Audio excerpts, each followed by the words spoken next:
Olá, professor! Chegou a hora de se destacar e de se especializar no mercado aquático. Conheça a nossa pós-graduação em natação e atividades aquáticas. Reconhecida pelo MEC com aulas ao vivo, você terá acesso a um tempo de professores renomados e referências no mundo científico e prático. Com metodologia inovadora, o curso oferece um aplicativo exclusivo com aulas gravadas, podcasts e mentorias que conectam teoria à prática. E tem mais! Sem taxa de matrícula e uma super promoção na mensalidade. Mas atenção, é só até o fim de semana. Vem para pós com cursos de pós.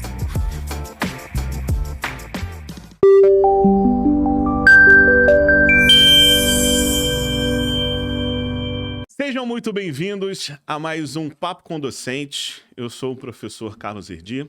Estou aqui nessa mesa recebendo os nossos queridos docentes, professores, referências nas suas áreas. E é um grande prazer hoje receber uma das grandes referências na área de salvamento, de natação em águas abertas. Nosso docente aqui do curso de pós. Recebam com uma salva de palmas o professor Roberto Miranda. Uma salva de palmas para ele. Uma salva de palmas aí, pessoal. Bora! Aê! Professor, seja muito bem-vindo. É um prazer estar recebendo você aqui no nosso programa, no nosso podcast. Hoje vai ser um bate-papo muito agradável, né? Falando sobre salvamento, sobre natação em águas abertas. Acho que tem um assunto que tem a oportunidade de ajudar muitas pessoas, né? A gente está aí no início, uma degustação para o YouTube, depois esse podcast ele fica ali fechado para os nossos alunos, mas quem estiver podendo assistir também ali no YouTube, os cortes, eu acho que isso vai ser muito importante para as pessoas que trabalham diretamente na área. Então, antes de começar, professor Roberto, queria que você se apresentasse para a gente, falasse um pouquinho da sua história, né, da sua vida profissional, tal, para a gente poder conhecer um pouquinho o professor. De antemão, muito obrigado pelo convite, é um prazer estar aqui e compartilhar um pouquinho, né, sobre a minha história, sobre salvamento aquático, natação em águas abertas. Costumo brincar que eu sou praticamente aquático. Vivo a maior parte do meu dia dentro d'água, né? Tudo que gira em torno da minha vida, eu trabalho com a parte de água, assim. Natação desde 3 anos de idade. Minha mãe me colocou na natação cedo, muito cedo, dentro do Clube de Regatas Vasco da Gama. Um clube que a gente falou há um pouquinho de tempo atrás, né? Então, foi um clube que ficou pela minha vida. Caraca. Nesse contexto, surgiu uma paixão enorme, um vínculo à parte da educação física, né? Sempre ligada muito à atividade física, fiz futsal pelo Vasco também, depois fiz a transição ao de campo. Então, minha vida foi em torno do esporte. E no ano de 2003, eu tive a felicidade de passar para a UERJ, Universidade Estadual do Rio de Janeiro. Fiquei durante alguns anos concluindo a licenciatura plena lá. Antigamente era aquele antigo currículo ainda, né? Hoje em dia algumas universidades separaram um novo currículo. Aí minha trajetória foi para o mercado de trabalho. Eu tive aquele espaçamento, né? Alguns, logo após a faculdade, seguem para a parte mais acadêmica, outros buscam o mercado de trabalho, e meu desejo sempre foi me consolidar logo no mercado de trabalho, conseguir alcançar os meus objetivos, né? Até por conta da independência pela vida que eu levava. Não era uma vida tão afastada financeiramente falando, então eu queria logo entrar no mercado de trabalho. E ao término da faculdade, durante minha faculdade ali, eu estudei com um coronel do Corpo de Bombeiros, que era guarda-vidas na época. E como eu competia pela UERJ, a parte da natação, ele sempre me incentivava: Roberto, por que você não faz prova para guarda-vidas, cara? Nada tão bem, vai abrir agora a prova. Coincidentemente, em 2008 eu estava terminando a universidade, consegui ingressar para o Corpo de Bombeiros, o curso de guarda-vidas. É um curso que é um curso de duração ali de 6 meses. Exige bastante aptidão física de quem quer seguir aí a carreira, quer seguir a profissão, né? É um concurso que ele, logo de cara, ele pede a parte escrita e também os testes físicos.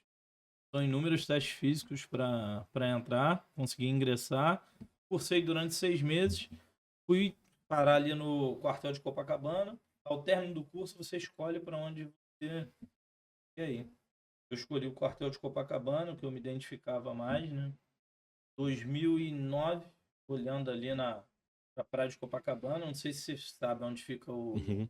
quartel, bem no posto 6, tem aquele mar, né, gigante assim em frente.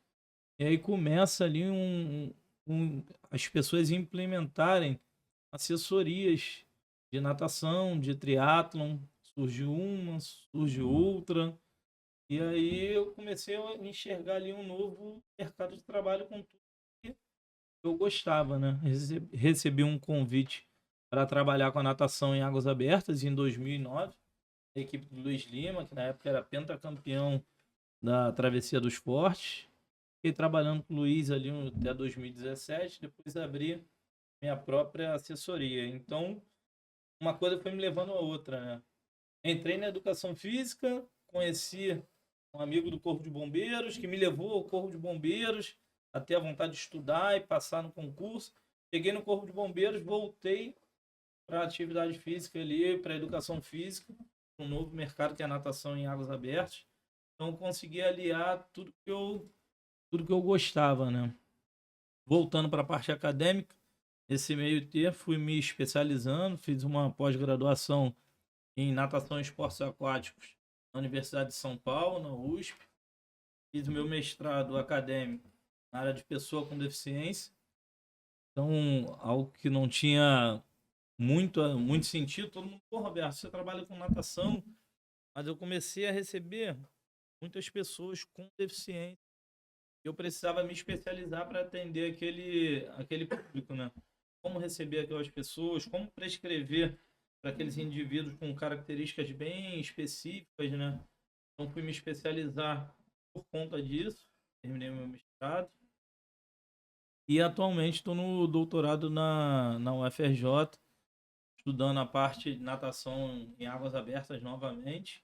A pesquisa é em cima e baseada na ultramaratona aquática, tudo a travessia do Leme ao Pontal, que é uma travessia de 37 quilômetros, e geralmente tem duração entre 8 e 14 horas, depende das condições do mar, condições do vento, do nível de físico do atleta, né, do condicionamento do atleta.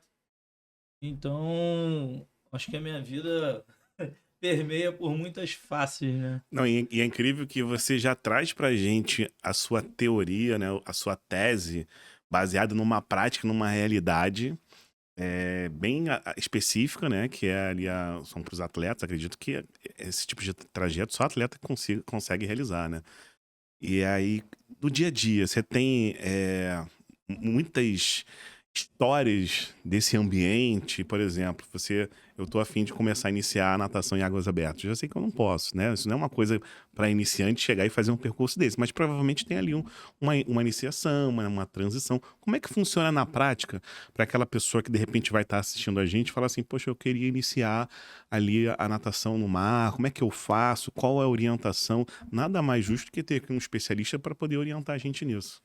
Essa é uma grande dúvida, né? As pessoas às vezes olham para o mar assim, estão passando na orla e ficam olhando, pô, será que eu consigo? Será que realmente é para todos?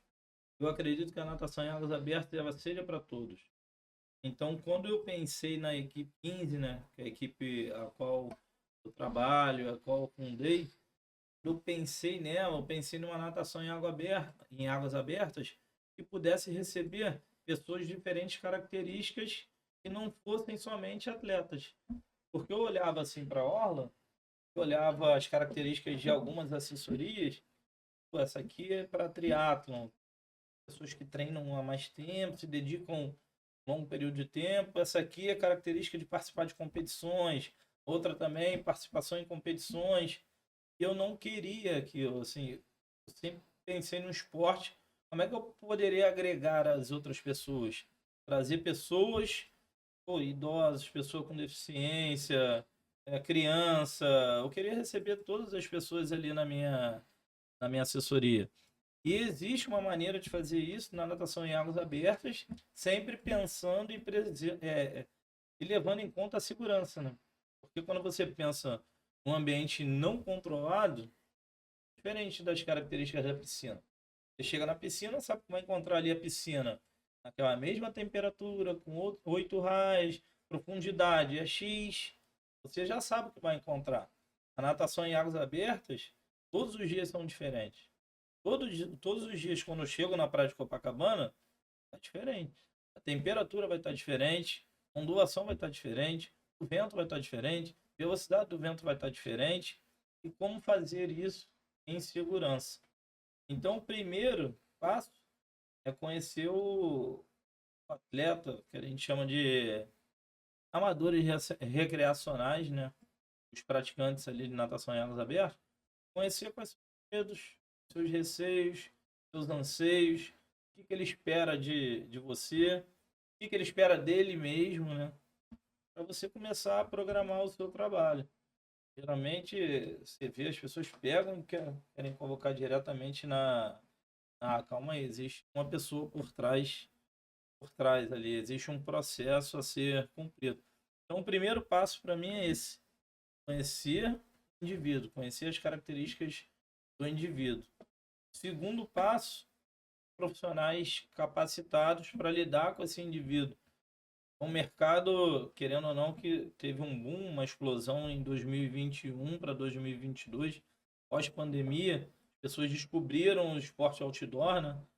Então, vou te falar que o número de alunos triplicou na pandemia e pós-pandemia. As assessorias receberam um triplo de alunos após a pandemia ali. As pessoas não podiam se exercitar em locais restritos, começaram a praticar e descobrir o esporte ao ar livre. Então a gente precisa de profissionais capacitados para isso. Então um novo mercado surgiu, é a natação em águas abertas, e a gente às vezes não encontra tantos profissionais disponíveis.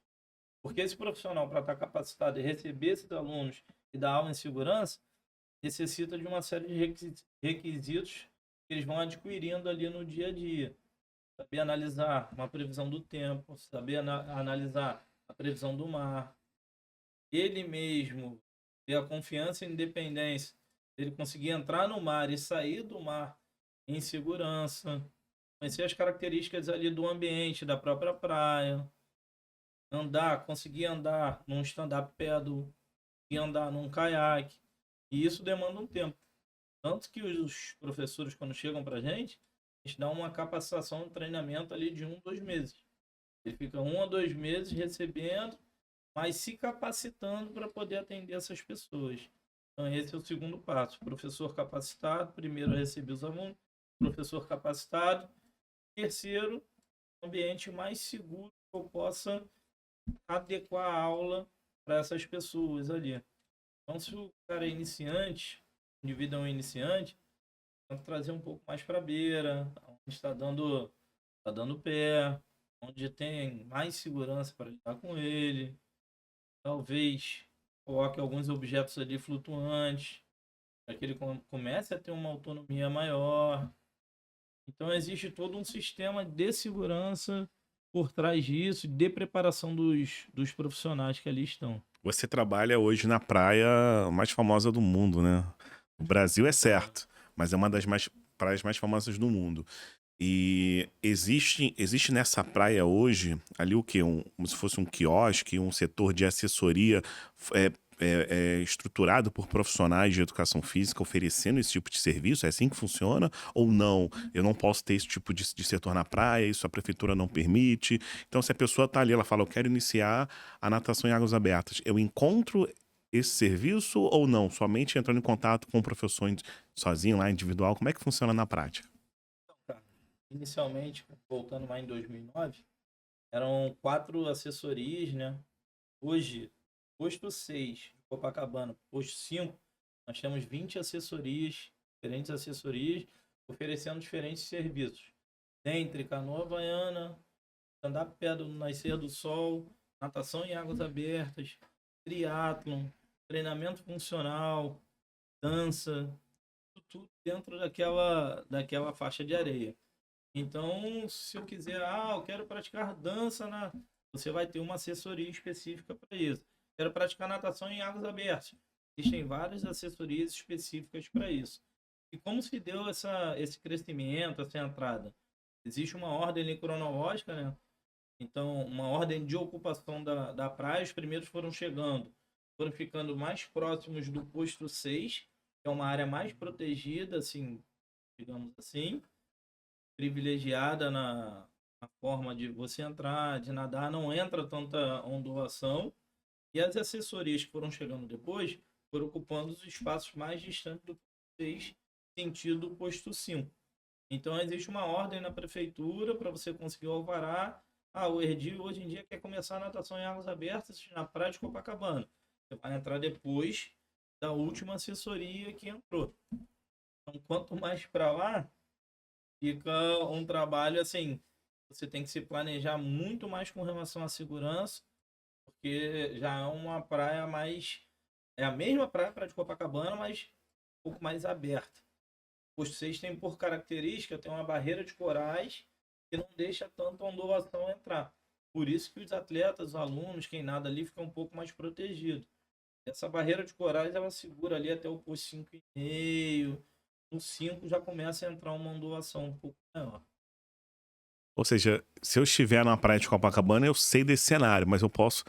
Provavelmente a gente tem um litoral imenso no nosso país, cada praia com a sua peculiaridade. Independente disso, o profissional vai precisar fazer ali uma análise, né, de todas essas questões das ondas, né, se há alguma barreira, se não há, e ele consegue coletar essa informação de algum local específico, ou não? É pela experiência dele, ele tem que ir lá vivenciar. Tem alguém que cuida disso? Algum setor? Conseguem, e aí a importância que a gente volta, né, para hoje. Eu até conversei com os alunos, estava na aula sábado, lá da pós-graduação de natação e esportes aquáticos, da importância de você se capacitar. É lá que apresenta para eles as plataformas que eles podem olhar a previsão do tempo, previsão do mar. Porém, você olha e quando você não tem o conhecimento, você tem os dados ali. E aí, como que eu analiso isso? Beleza, o vento vai estar de sul, de sudeste. Beleza, o que é um vento de sul, de sudeste? Pô, o vento está na velocidade de 10 km por hora. O que é um vento de 10 km por hora? O que ele faz? Esse vento de sul, ele entra na praia de Copacabana? Não entra? Entra na praia de Ipanema? Entra no Recreio? Então, com conhecimento, você começa a pegar esses dados, né, que estão ali, dados fixos, né, e trazer para a sua realidade, para o seu dia a dia. Você começa a aplicar. Então, eu olho ali a previsão. Existem várias plataformas, só você digitar no Google previsão do tempo, previsão do mar. Vão te dar aqueles dados ali mais fixos. Então, no outro dia, já você vê, opa, tem um vento aqui, ó, uma intensidade um pouco mais forte.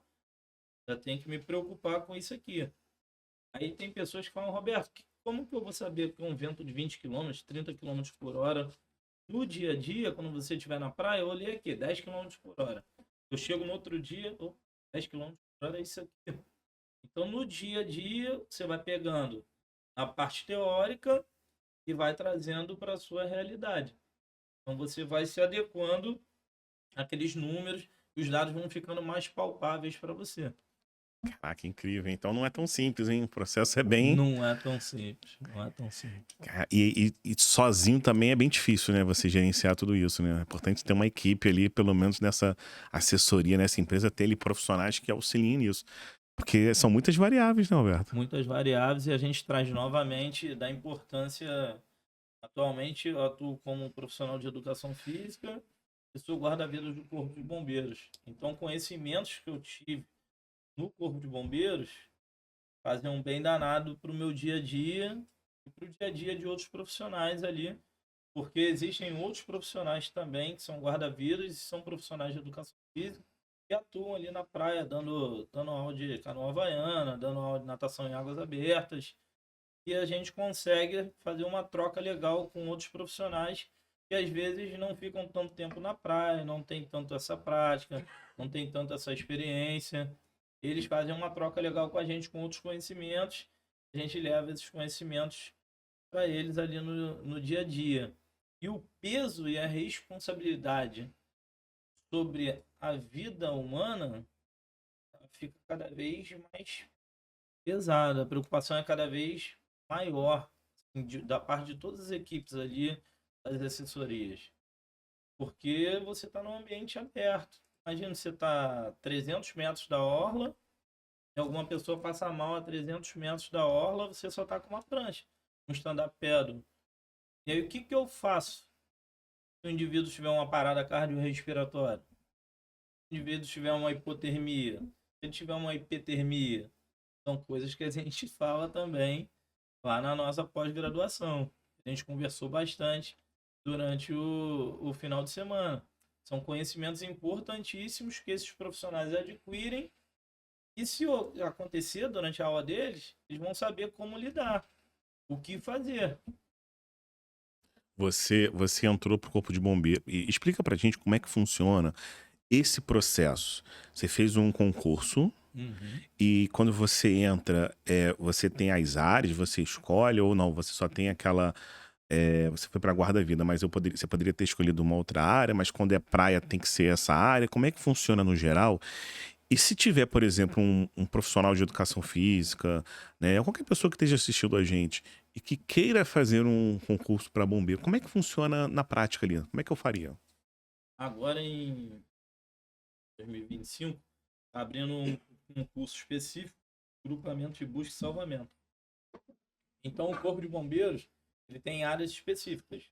Então, tem um concurso para motorista, concurso para músico, concurso para área de busca e salvamento, assim como tem um concurso para guarda-vidas. Na época, eu fiz específico para guarda-vidas. Então, atuei durante anos aí na praia como guarda-vidas, né? No ano de 2008 eu iniciei. Eu saí da praia no ano passado. Eu fiz um curso de operador de embarcações de resgate. Atualmente eu trabalho na moto aquática, que é de resgate na orla. Então eu fico baseado dentro do quartel, no curso 6, é uma outra atividade. Quando algum guarda-vidas está com mais de um afogado, ou quando a praia está dando muito salvamento, essas embarcações elas ficam rodando na orla e executando os salvamentos de uma maneira mais rápida. Então, a moto aquática ela alcança uma velocidade boa, né? Você consegue resgatar mais pessoas em curto espaço de tempo. E atualmente eu estou me preparando para fazer um curso de tripulante operacional, que é para trabalhar no helicóptero. Então, dentro da própria corporação, você pode se especializar de diversas formas, diversas maneiras. Existem cursos dentro da corporação. Tem curso de mergulhador autônomo, tem curso de socorrista, tem curso de montanha, tem curso de altura. Você pode se especializar lá dentro. Se você quiser, talvez, mudar de área, né? E essa moto subaquática é aquela mesma que o pessoal faz o resgate dos surfistas? É, Aquele modelo, naquela estrutura? é aquele modelo, aquela estrutura ali. Cara, aquela onda imensa lá, ele cai. E aí, como é que é? Ela vem, assim, ela passa, mas tem alguma rede pro cara se agarrar ou não? Como é que funciona ali na prática ali? Atrás da moto aquática, a gente tem uma prancha, uma pranchinha que ela vai amarrada na moto aquática. A moto aquática ela nunca anda sozinha, então vai o condutor e vai o socorrista atrás. Nunca anda sozinha quando eu digo com uma pessoa somente, né? Tá sempre com dois, um socorrista e o condutor. E esses dois são operadores de embarcações de resgate. Então, caso eu perca o controle da moto aquática, aconteça algum acidente comigo, o socorrista ali está apto a conduzir a moto aquática e pode acontecer, porque a gente roda na orla do Rio de Janeiro e às vezes tem plástico, né? Plástico flutuante, boiando. Se ele entrar na turbina, a moto aquática ela para, ela pifa. Então a gente fica sem o controle da moto aquática. Se isso acontecer na linha da arrebentação, pode causar um acidente. A gente está ali com afogado, vai tomar uma onda. Então tudo tem que ser muito rápido. Tem que conseguir desvirar a máquina, tirar o plástico ali da turbina. E é um trabalho arriscado, assim, que às vezes a gente que está no dia a dia, a gente não consegue ter noção do risco em si, que a gente faz tanto, foi ali tanta repetição, teve tanto treinamento por conta do Corpo de Bombeiros, que às vezes não tem tanta noção. Mas a gente faz inúmeros, um dia de verão mesmo, a gente faz inúmeros salvamentos na orla, assim, num único dia. Para você ter noção, na praia de Copacabana, num dia intenso de verão, não só a moto aquática, mas os guarda-vidas do quartel ali de Copacabana atendem 800 pessoas, fazem 800 resgates, 800 salvamentos por dia, Que isso? 600, 500. Que isso, Roberto? São números, assim, absurdos. 800 atendimentos, Por salvamentos. dia, 800 salvamentos, 800 socorros por dia, somando a praia de Ipanema, Leblon, Copacabana, Leme e São Conrado, né? Onde o meu quartel atende. Só ali, 800. Você pega o quartel da Barra, mais 500. Quartel de Niterói, mais... Isso no dia de verão. Meu Deus, No dia de verão. desses salvamentos que você... Durante quantos anos você já tá lá? Fazer 18 anos. Algum especificamente, assim, te chamou mais a atenção? Ah, tiveram. Salvamentos me marcaram, assim. Um foi assim, logo no meu ingresso, na Praia da Barra da Tijuca, eu ainda estava como aluno. A gente foi por meia-noite e pouco. Era um casal, familiares, estavam comemorando o noivado dele. E mergulhou, simplesmente mergulhou no posto 8 da Barra. Mergulhou e sumiu, afogou. Nós encontramos o corpo dele 10 minutos depois. Ele sobreviveu. Isso ele estava no dia do noivado dele, meia-noite e pouco, assim, da noite. Isso foi uma história feliz, né? Porém, nós temos algumas tristes e que vale a pena a gente salientar e lembrar aqui mais uma vez o perigo do banho noturno. Sempre quando vem o verão, pessoas decidem que a praia é uma ótima opção de fazer e realmente é, desde que você fique na areia. Porque o socorro noturno ele é muito mais difícil para o guarda-vidas. O guarda-vidas não tem aquele campo visual todo. Então as pessoas têm morrido à noite. Geralmente, a quantidade de óbitos que a gente teve agora no verão, os óbitos têm acontecido à noite. São 10h30 da noite, meia-noite. As pessoas vão para festas, decidem passar com a família, decidem mergulhar. E aí tá o perigo do banho noturno, né? Porque não consegue identificar uma corrente de retorno, não consegue identificar uma vala. Não tem como o Corpo de Bombeiros colocar um guarda-vidas ali 24 horas. É um perigo para o guarda-vidas colocar à noite. Então a gente fica dentro de uma base, dentro de um quartel, e as pessoas ligam, dizem para ela, tá acontecendo um afogamento aqui no arpoador. A gente se desloca para lá o mais rápido possível. Muitas das vezes a gente consegue chegar a tempo, outras não. A gente tem perdido pessoas, assim, perdido vidas. Talvez por falta de informação, né? Mesmo o Corpo de Bombeiros veiculando, mesmo sendo feito todo o trabalho de prevenção. Hoje em dia você chega no metrô, tem placa avisando. Às vezes passa na televisão, passa no rádio. Instagram toda hora é veiculado, mesmo assim. As pessoas se arriscam, né? Se a gente fosse, por exemplo, pro Nordeste, a gente tem ali as capitais que são, né, litorâneas, tem praia, o Rio de Janeiro tem essa questão, mas no Brasil você tem ali algumas capitais que são distantes, né? Então nem todo mundo tem essa oportunidade de ter acesso ali a uma praia. E aí você tem o turista, obviamente, quando vem, né, ainda mais aqui no Rio de Janeiro, ele fica encantado com a praia.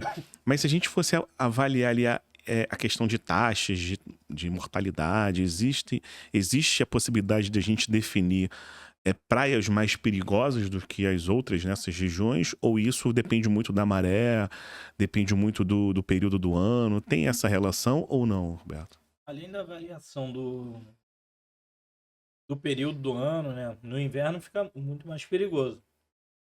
Porém, no verão a incidência de afogamento é maior por conta da quantidade de pessoas que frequentam, né? A quantidade é muito maior. A gente tem pontos específicos falando da praia de Copacabana. Entre o posto 5 e o posto 6, a parte de banho bem mais tranquila. Posto 4, posto 3 é um campo mais aberto, mais perigoso. Porém, a parte que mais dá afogamento, que a gente tem a maior estatística atualmente da praia de Copacabana, é a parte do Leme, da praia do Leme. Da Pedra do Leme até o posto 2, se derem 100 socorros ali na praia de Copacabana, 70 vão ser na praia do Leme. Que isso. Tudo ocorreu com um movimento aí de poucos anos. Pessoas começaram a descobrir mais aquele canto ali, frequentar mais aquele canto. Então, ali o afogamento tem se dado em maior número, maior quantidade. Na Praia de Ipanema, a gente tem um ponto específico, que é a saída do metrô no posto 8. Então, o metrô da General Osório, pessoas, facilidade de transporte, elas desagam ali, né? Descem realmente no posto 8. Nós temos o maior número. E aí mais pessoas se afogam também ali no posto 8 de Ipanema. Então a gente tem pontos bem específicos da praia que a gente já sabe tem que dar uma prioridade e aumentar o efetivo em dias de sol, dias de praia mais cheia. Mas quando você fala ali do Leme, tem uma pedra Uhum. onde eu vejo ali muitos jovens, né, pulando ali e tal. Existe também essa preocupação com os acidentes com queda na pedra, cabeça, isso também acontece? Acontece, mas acontece em Na praia, né? menor escala Mas em ali, cachoeira. mais em cachoeira. Menor escala, né? O perigo da pedra é que todo canto de pedra tem corrente de retorno. Todo canto de pedra. Ah, eu cheguei na praia do Recreio, tem uma pedra, olha que legal, vou mergulhar aqui que tá bem mais tranquilo. Não, aquilo ali é uma corrente de retorno. Geralmente, aonde você acha que é a parte mais tranquila, é a parte mais perigosa da praia, porque a corrente de retorno é onde não está quebrando onda. É o retorno da água, do fluxo de água em si. Então você tem as onda chegando de um lado, onda chegando do outro. A onda ela vai perdendo velocidade, vai tendo uma diminuição ali da altura entre a areia e a parte mais alta ali da água. Quando ela diminui, a onda quebra, ela vai ali para a faixa de areia. Ela tem que retornar por algum lugar. Por onde ela retorna? Por essa corrente de retorno. Então, realmente, nessa corrente de retorno, não se formam ondas. Então, o banhista ele chega na praia, ele olha, pô, é aqui que eu vou mergulhar. Ali tem onda, ali tem onda também. Então, vou mergulhar aqui que é mais tranquilo. Geralmente, é o lugar mais perigoso da praia, né? Então, quando os guarda-vidas chegam, eles chegam sinalizando com as bandeiras vermelhas os pontos mais perigosos são as correntes de retorno. O problema é que quando os acidentes geralmente eles ocorrem antes da chegada dos guarda-vidas. Então, tem excursão de minas, vem excursão de. E mesmo a gente fazendo prevenção com essas excursões, eles já chegam 4 e poucas, 5 horas da manhã. Muitas vezes, o consumo de bebida alcoólica está atrelado a esse maior risco, né? Eles se arriscam mais. Então, eles vêm no momento de festa, de diversão. Alguns consomem bebida alcoólica e acabam colocando a vida mais em É risco. porque, Roberto, eu vejo assim o Rio de Janeiro, a praia do Rio de Janeiro, muito diferente de outros lugares do Brasil. Por exemplo, você vai em Recife, você sabe lá que tem um problema do tubarão. Mas tem lá, acho que tem até um coral lá que Tem a barreira de diminui. coral.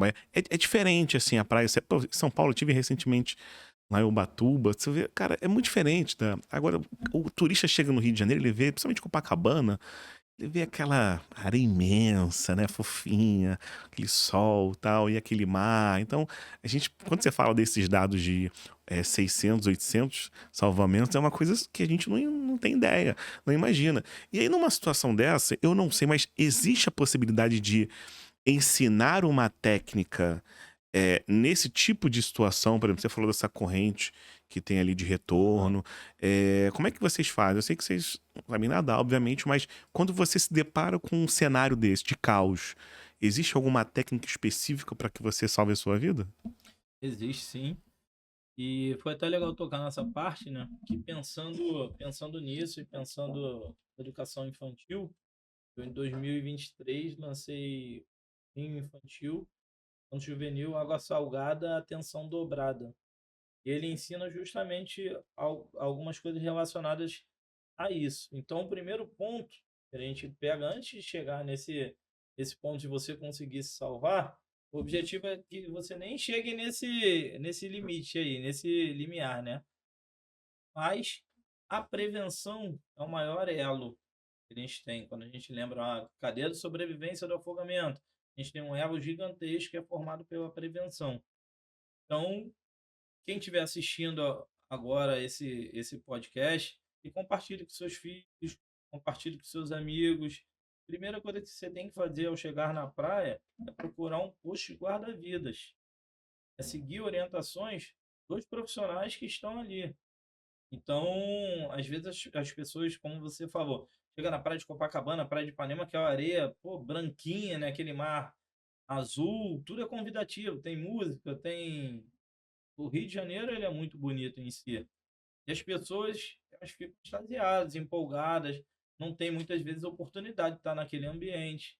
É um ambiente raro para elas querem aproveitar ao máximo e acabam esquecendo, às vezes, de pedir orientações para os profissionais. Então, chegue ali no guarda-vidas e pergunte: pô, onde está legal para eu mergulhar aqui? Tem uma pulseirinha aqui para eu colocar no meu filho? Posso ficar mais próximo da sua barraca? Eu estou com um grupo grande aqui, eu vou ficar próximo à sua barraca, mais seguro, a gente pode mergulhar aqui, não pode? O que significa essa bandeira aqui vermelha? E essa bandeira verde? Todo mundo acha que a bandeira verde é um sinal de posso mergulhar. Não, não é. Está escrito lá embaixo da bandeira verde assim, baixo risco. Então existe um risco. Ele é baixo, mas existe um risco. A bandeira amarela, médio risco. Existe um risco. As pessoas não leem muito, acho que já massificaram assim, a bandeira vermelha está proibido, o banho, que também não é proibido, é alto risco, e as pessoas já ficam com isso na cabeça. Então, o primeiro ponto todo é esse: prevenção, perguntar ao profissional adequado. Então, caso aconteça esse incidente na praia, de você vir a se afogar, você geralmente vai se afogar numa corrente de retorno. E essa corrente de retorno é o retorno da água ali para a parte mais funda, né, do mar. As pessoas começam a se assustar, estão sendo arrastadas literalmente por essa massa d'água, força d'água para o fundo, e o que vem logo na cabeça dele? Não, quero voltar ali para a areia. Então ele começa a nadar contra essa força da natureza. Então você começa a fazer força, nadando, nadando, nadando e não sai do lugar. Você se cansa, você se desgasta cada vez mais, você não consegue deslocar, não consegue avançar em direção à faixa de areia, vai ficando cada vez mais tenso, mais nervoso, sem saber como agir, como fazer. Então, quando a gente olha no sentido de afogamento, existem vários afogamentos que giram em torno disso. O cara sabe nadar, a pessoa sabe nadar, mas ela não sabe como se portar dentro desse contexto, dentro dessa situação. A corrente de retorno, ela tem uma força, mas essa força ela vai acabar num determinado momento. Então, se você tem uma certa aquacidade, se você sabe nadar, vai se manter ali, ó, flutuando, boiando, que ela vai te levar para trás, e em determinado ponto ela vai parar, puxar para trás. Então, nesse momento, você vai colocar sua cabeça no lugar, opa, agora que eu tenho que voltar lá para a faixa de areia. E aí, como é que eu volto para a faixa de areia? Ah, eu posso nadar pro lado direito ou posso nadar para o lado esquerdo? Aí, para os lados, vai ser sempre uma boa alternativa. Porém, você sair a favor da corrente, para o lado que está a favor da corrente, vai ser melhor para você. E você está usando novamente a natureza a seu favor. Então, é literalmente parar o seu corpo e sentir para onde o mar está te jogando. E trabalhar de acordo com essa corrente. Pô, ela está me jogando para o lado direito, então está para o lado direito. É sempre usar a natureza a seu favor e nunca a natureza contra você. Num, Essa é a melhor saída. num país onde a gente tem ali a educação com um grande investimento, provavelmente isso, o seu livro, principalmente, seria a referência no âmbito escolar. Se a gente tem ali educação física sendo aplicada todos os dias, conforme as principais bandeiras e entidades, sociedades as diretrizes dizem que a criança e o adolescente precisa realizar atividade física todos os dias, ele faz isso na escola. Então, nos países do primeiro mundo, a educação física é todo dia. Só que a gente não tem isso no nosso país. Infelizmente, pelas notas, a nossa educação é uma das piores do mundo. Mas se a gente tem esse investimento nas escolas, seria muito mais fácil de você educar o povo com essas informações. Não somente essas. O livro, quando você fala de um livro de orientação, né, para poder ensinar, principalmente ali as crianças e adolescentes, se a gente, mas a escola não tem piscina, né? Tudo bem, mas esse jovem provavelmente final de semana ele pega lá o ônibus e vai para a praia se divertir, e você deve ter ali casos de jovens e adolescentes que se afogam normalmente também por falta desse conhecimento, né, Você Roberto? falou algo interessante, Edi. Atualmente, quando a gente pega os dados da Organização Mundial da Saúde e dados da Sobrasa, que é a Sociedade Brasileira de Salvamento Aquático, com os dados atuais, eles nos mostram que, dentro daquele mapa ali de afogamento, o afogamento ele ocorre em maior escala, em maior número, em maior índice, em países em desenvolvimento. Então, nos países desenvolvidos, as pessoas se afogam menos. Países em desenvolvimento se afogam mais. E, junto com isso, vem várias características de países em desenvolvimento, países desenvolvidos. Então, as pessoas têm mais acesso à educação em um do que em outro. As pessoas têm mais acesso a parques públicos em uns do que em outro. Têm mais acesso à piscinas públicas, piscina nas escolas. Então, vou citar agora a Austrália. A Austrália é o menor índice aí de afogamento. Aí você pega a Austrália, tem uma piscina em cada canto pública. Então, a educação aquática é muito massificada desde a base, assim. E quando a gente pega aqui o regimento, né, para ser seguido, até tem. A gente pega as normas de educação, existe a orientação, sim, para ter dentro do currículo da educação física escolar e a natação. Mas quantas são as escolas que têm a natação? Outro dia até participei de uma banca que a aluna trazia uma saída assim bem legal. E essas escolas, além de ter essa parte importante que você falou, de levar a parte teórica, e a parte teórica é bem importante. Eles vão ter o conhecimento ali, eu não vou me calma aí. Vou perguntar ao guarda-vidas. Pô, já sei que a bandeira vermelha me falaram aqui que é perigoso. Fica em frente uma corrente de retorno. Eu não vou entrar aqui não. Opa, vou ficar do lado de fora. Então a educação por esse lado vai salvar vidas. E ela trazia uma discussão bem bacana também das escolas ali que ficam próximas a quartéis, ficam próximas a clubes, de tentar parcerias e os profissionais receberem esses alunos, né?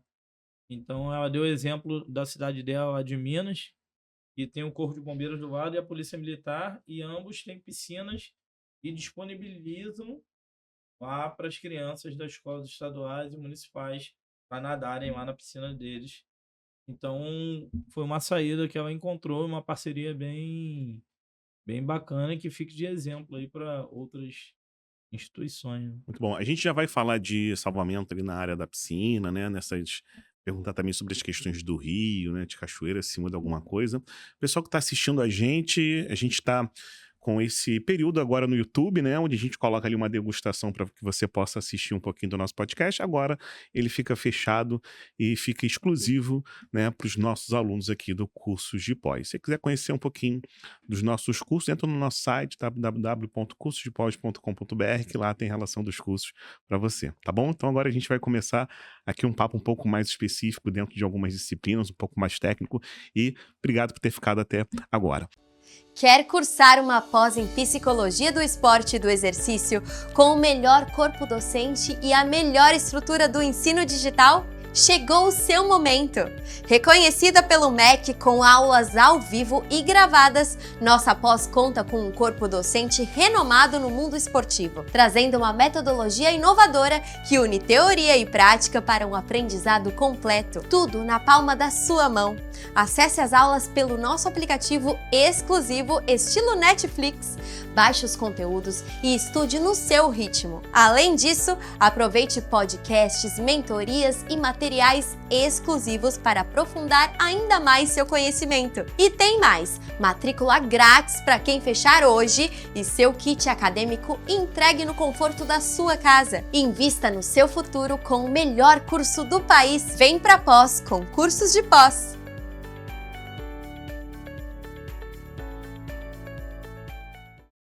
Você olha para esse eletrocardiograma e sente dúvida ou segurança? Após observar este traçado real, responda sinceramente. Você saberia interpretar? Saber interpretar eletrocardiograma não é apenas um diferencial, é uma necessidade. Com o tempo e estudo certo, dominei o que antes me assustava. E hoje, é isso que eu ensino a outros profissionais da saúde. Como transformar o medo em segurança e a dúvida em decisão clínica. Nosso curso vai direto ao ponto. Interpretação prática, raciocínio clínico e segurança para agir nas situações mais críticas. Se você é estudante ou profissional da saúde e sabe que o ECG pode ser um diferencial no seu currículo e na sua assistência, esse curso é para você. Garanta sua vaga agora mesmo. Marque aqui um colega que precisa aprender ECG com você. Salve, compartilhe e aproveite essa oportunidade única. Ei, personal! Chegou a hora de se destacar no mercado e se especializar no treinamento para idosos, crianças, diabéticos, obesos, hipertensos e outros públicos. Conheça a nossa pós-graduação em Personal Trainer. Grupos especiais e prevenção de lesões. Reconhecida pelo MEC e com aulas ao vivo, você terá acesso a um tempo de professores renomados, todos doutores e referências no mundo científico e prático. Com metodologia inovadora, o curso oferece um aplicativo exclusivo, com aulas gravadas, podcasts e mentorias que conectam teoria à prática. E tem mais! Sem taxa de matrícula e uma super promoção na mensalidade. Mas atenção, é só até o final da semana. Vem pra pós com Cursos de Pós.